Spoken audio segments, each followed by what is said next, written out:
Perkenalkan, nama saya Nima Dewinda Wijayanti, NIM 2019 510010.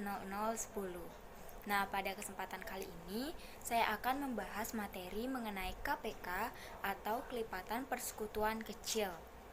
Nah, sebelum itu, materinya sudah saya paparkan dalam bentuk PowerPoint di sebelah sini. Nah, setelah itu kita akan bahas materi selanjutnya, KPK. Secara umum, KPK dari dua bilangan itu adalah bilangan bulat positif terkecil yang dapat dibagi habis oleh bilangan kedua bilangan itu gitu. Nah, cara menentukan kelipatan pemfaktoran kecil. Nah, udah saya rangkum. Saya mendapatkan dua cara yang sangat sering digunakan dalam KPK ini, dalam pencarian KPK ini. Yang pertama yaitu cara manual, yaitu kelipatan didapat dengan mengalihkan suatu bilangan dengan nilai atau bilangan 1, 2, 3, 4, 5 dan seterusnya sampai menemukan nilai KPK. Jadi bilangan ini bisa disebut bilangan asli ya yang dikalikan. Lanjut saja ke contoh. Carilah KPK antara 15 dan 40. Penyelesaiannya di sini yaitu kita cari kelipatan dari 15 dan 40. Yang pertama, kelipatan dari 15 yaitu 15, 30, 45, 60 dan seterusnya sampai menemukan KPK yang dicari. Dan kita cari kelipatan dari 40 yaitu 40, 80, 120 dan sebagainya sampai kita menemukan KPK yang kita cari. Maka kesimpulannya, kelipatan dari 15 dan 40 itu adalah 120. Atau bisa disebut 120 itu adalah kelipatan terkecil dari 15 dan 40. Oke, cara yang kedua yaitu faktorisasi prima. Faktorisasi prima adalah perkalian bilangan prima yang menghasilkan suatu bilangan. Nah, cara mencari faktorisasi prima ini yang pertama, kita tentukan faktor prima yang sama dari kedua bilangan itu. Yang kedua, kita cari pangkat yang terbesar di antara faktor prima itu. Yang ketiga, faktor prima yang tidak memiliki pasangan dari kedua bilangan itu, maka itu kita kalikan. Nah, langsung kita cari contohnya dan jawab contohnya. Carilah KPK dari 15 dan 40. Nah, dalam menentukan KPK ini tentu ada banyak definisinya. Tetapi di sini hanya ada definisi yaitu dua aja. Dan setelah itu saya akan membahas teorema-teorema yang ada pada KPK. Kita lanjut definisi pertama. Itu misalkan A dan B adalah bilangan-bilangan bulat. Bilangan bulat itu adalah M, adalah suatu kelipatan persekutuan dari A dan B. Apabila A membagi M dan B membagi M. Jadi kesimpulan dari definisi ini yaitu M itu adalah suatu kelipatan persekutuan dari AB, lalu dengan syarat A membagi M dan B juga membagi M. Kita lanjut ke contoh yang tertera. KPK dari 3 dan 4 adalah berapa? Nah, dari sini kita dapat melihat bahwa sesuai dengan definisinya, maka 3 itu adalah A dan 4 itu adalah B. Maka kelipatannya itu berapa? Nah, kita di sini bisa menggunakan cara yang faktorisasi, bisa juga menggunakan cara manual. Ada dua cara, kita bisa gunakan salah satu. Di sini saya menggunakan cara manual. Mari saya jelaskan bahwa kelipatan bulat positif dari 3 adalah 3, 6, 9, 12 dan selanjutnya sampai menemukan KPK-nya.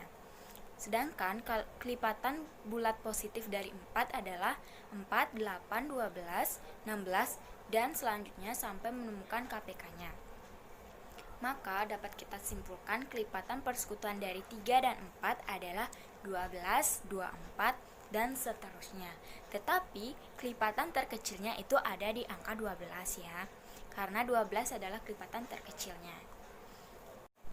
Nah, contoh sudah dijelaskan, Dan apa sih hubungan definisi 1 dengan contoh ini? Di sini terbukti bahwa kelipatan dari A dan B itu selalu membagi kelipatannya. Misalkan di sini A membagi M dan juga B membagi M. Itu berarti 3 membagi 12 dan 4 juga membagi 12. Dan itu adalah kelipatannya. Kita lanjut ke definisi yang kedua. Kelipatan persekutuan terkecil KPK dari dua bilangan bulat tidak 0 A dan B adalah suatu bilangan bulat positif M. Ditulis seperti itu ya, atau kurung AB sama dengan M. Atau dibacanya kelipatan persekutuan dari A dan B adalah M. Dengan syarat seperti di definisi pertama, yaitu A membagi M dan B juga membagi M. Namun di persyaratan yang kedua, yaitu jika A membagi C dan B juga membagi C, maka C lebih dari M. Di sini dapat kita simpulkan bahwa M itu adalah kelipatan persekutuan dari A dan B. Ingat, M adalah persekutuan kelipatan dari A dan B. Sedangkan C adalah kelipatan persekutuan lainnya. Jadi jelas bahwa C harus lebih besar daripada M.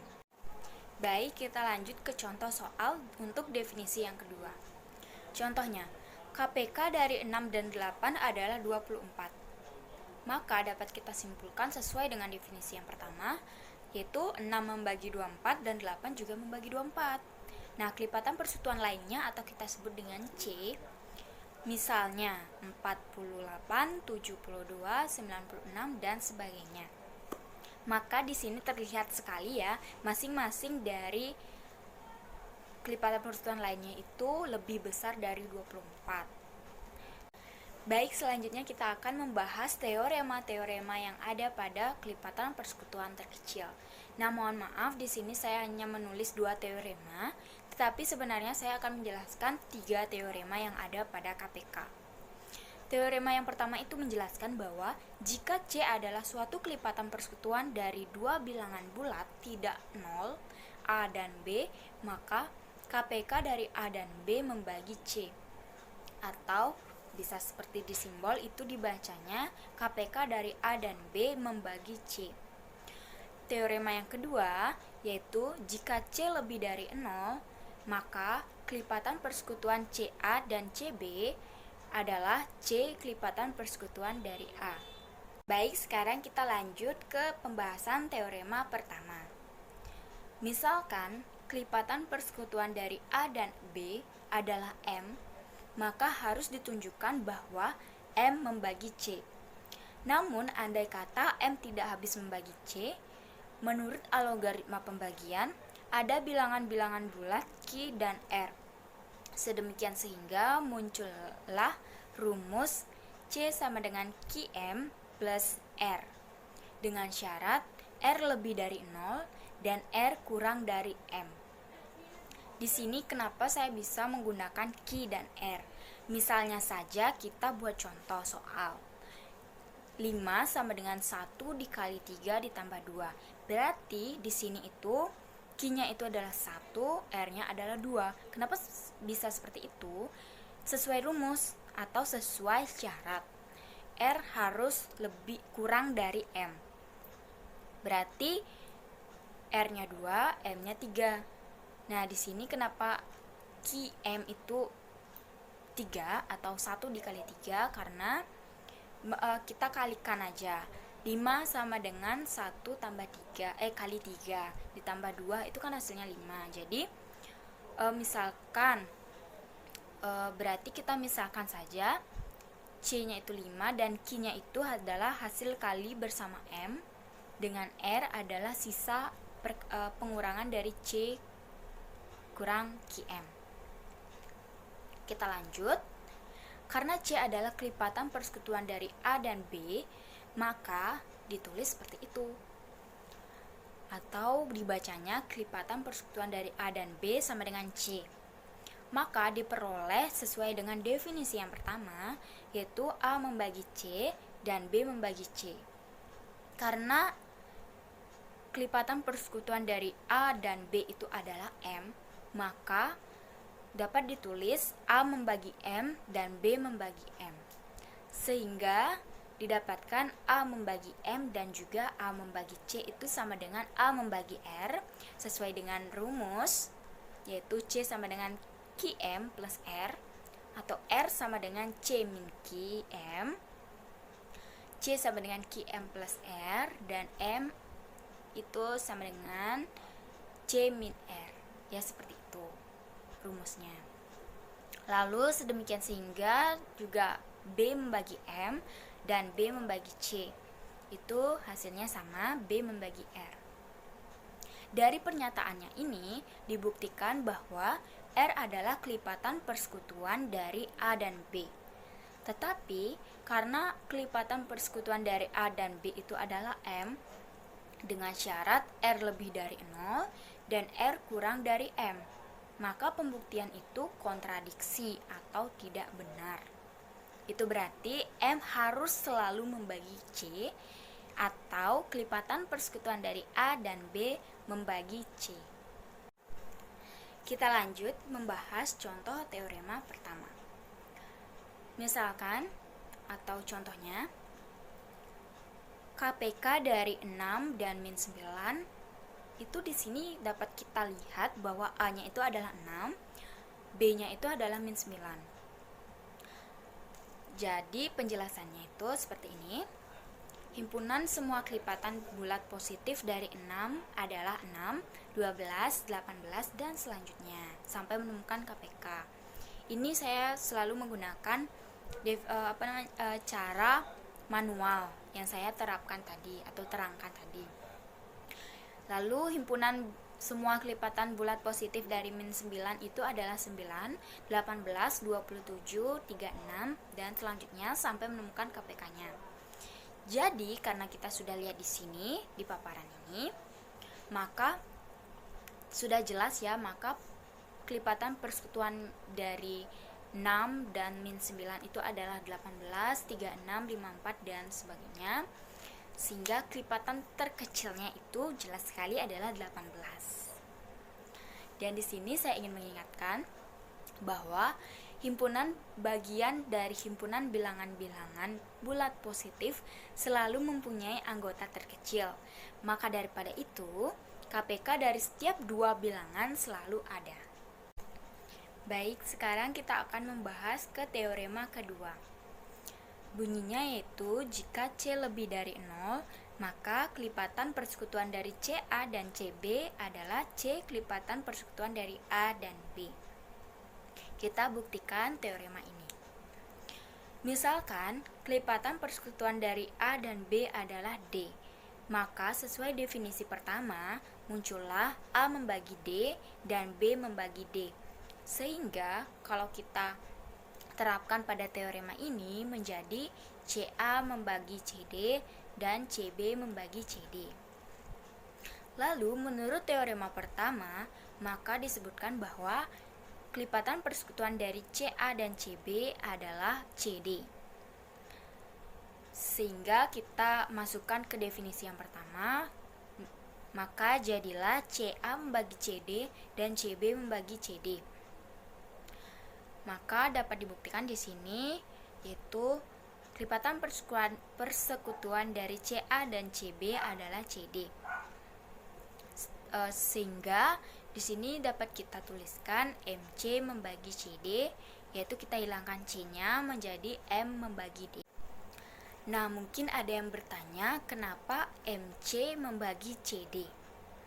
Seperti diterapkan atau diterangkan pada teorema yang pertama, itu MC itu atau M itu adalah kelipatan persekutuan dari A dan B. Sedangkan D juga kelipatan persekutuan dari A dan B di teorema kedua ini.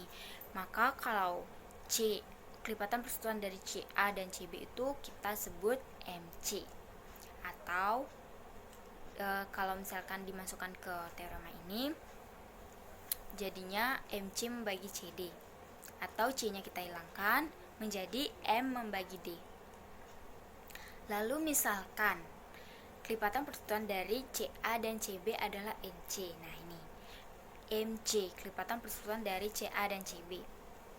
Maka didapatkan CA membagi MC dan CB membagi MC. Sehingga didapatkan A membagi M dan B membagi M. Itu sama dengan kelipatan persekutuan dari A dan B atau AB membagi M. Sehingga didapatkan kalau di misalkan itu kan ada kelipatan persekutuan dari A dan B itu adalah D. Maka kita ganti di sini. Kelipatan persekutuan dari A dan B itu adalah D dan membagi M. Nah, di sini karena M membagi D dan D juga membagi D secara teorema atau secara rumus gitu, maka dapat disimpulkan bahwa hanya ada satu kesimpulan, yaitu D adalah M atau D sama dengan M. Sehingga kita dapatkan CD sama dengan CM, yaitu sama dengan pengertiannya, yaitu kelipatan persekutuan A dan B, yaitu sama dengan kelipatan persekutuan dari CA dan CB. Berarti teorema ini dan pembuktiannya benar. Kita lanjut ke contohnya. KPK dari 6 dan 9 adalah 18. Di sini dapat kita lihat bahwa 6 itu adalah A, 9 itu adalah B, dan 18 adalah D atau M. Bisa juga karena D sama dengan M. Dan di sini maka jadinya itu 2 dikali 6, itu kan 2 dikali 6 berarti C-nya itu adalah 2 dikali 9, maka hasilnya 12 dan 18 atau KPK dari 12 dan 18. Karena kalau misalkan ada yang bertanya kenapa caranya nggak kayak di teorema ke pertama. Di sini kita lihat juga jika C lebih dari 0, maka pembuktiannya seperti itu. Jadi harus menggunakan rumus ini. Dan kalau kita lihat di soalnya ini, 2 itu adalah sebagai C. Maka dapat kita simpulkan M-nya juga kita dikalikan C, berarti 18 kali 2, maka didapatkan KPK dari 12 dan 18 adalah 36.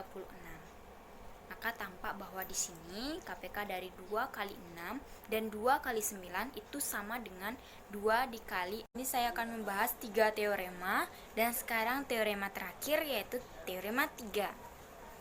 Di sini disebutkan bahwa jika FPB, kalau misalkan lengkung gini itu FPB. Kalau kotak gitu berarti KPK. Nah, di sini jika FPB dari A dan B itu adalah 1, berapakah KPK dari B?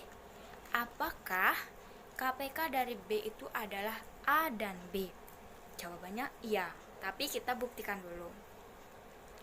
AB itu adalah suatu kelipatan persekutuan dari A dan B. Menurut teorema 12 atau di sini saya katakan kalau teorema 12 itu adalah teorema yang ke 1. Teorema 12 itu yang ke-1, teorema ke-13 itu kedua, dan teorema ke-14 itu adalah teorema ketiga. Mohon maaf saya tulisnya seperti ini. Jadi jangan bingung kalau teorema 12 itu adalah teorema pertama. Kita lanjut. Maka didapatkan bahwa A membagi AB atau AB itu kan kelipatannya. Jadi dan B juga membagi AB. Maka kelipatan persekutuan dari A dan B membagi AB atau ditulis seperti itu. Maka kita dapatkan A membagi AB dan B juga membagi kelipatan A membagi kelipatan AB dan B membagi kelipatan A dan B. Karena A membagi kelipatan dari A dan B membagi kelipatan dari A dan B, dengan demikian dengan FPB dari A dan B itu adalah 1, dengan A membagi X dan B juga membagi X, maka A B membagi X, maka diperoleh A B membagi kelipatan dari A dan B. Karena AB membagi kelipatan dari A dan B dan kelipatan dari A dan B membagi AB sesuai dengan kesimpulannya, hanya didapatkan satu kesimpulan, yaitu kelipatan dari A dan B adalah AB kata sama dengan AB. Jadi kelipatan dari A dan B itu sama dengan AB. Apabila FPB dari A dan B adalah D, maka FPB dari A membagi D atau A per D dan B per D itu sama dengan 1. Jadi di teorema ketiga ini bersangkutan atau bisa kalian cari atau mengerti dulu FPB baru memahami KPK. Nah, berdasarkan kesimpulannya itu, maka kita dapatkan juga KPK A bagi D atau A per D dan B per D sama dengan A per D dikali B per D. Itu adalah juga kita bisa kalikan itu A kali B per D kuadrat. Nah, D kuadrat itu kita bawa ke depan, di depan KPK-nya itu, dan AB-nya itu tetap kita biarkan di sebelah kanan. Jadi, D-nya itu dapat kita masukkan ke dalam KPK-nya, karena boleh, seperti teorema kedua. Jadi, D-nya 1 itu tetap, dan yang D di dalam KPK itu hilang. Jadi, dapatlah D KPK dari A dan B sama dengan AB, atau KPK dari A dan B, FPB dari A dan B sama dengan AB. Lanjut ke contoh. KPK dari 12 dan 15 itu sama dengan 60. FPB dari 12 dan 15 sama dengan 3. Maka sesuai dengan pembuktian yang kita dapatkan tadi, maka A dikali B sama dengan 3 dikali 60, hasilnya 180, atau dapat kita juga kalikan yang angka di dalam FPB dan KPK itu, yaitu 12 kali 15 juga hasilnya 180. Jadi teorema ini saling berkaitan dengan FPB dan hasilnya juga sama, maka teorema ini telah terbukti. Baik, sekian dari penjelasan saya mengenai KPK. Apabila ada kekurangan dan kesalahan kata atau ada yang belum dipahami, mohon maaf. Dan saya tutup dengan Parama Santi. Om Santi Santi Santi Om. Terima kasih, selamat belajar.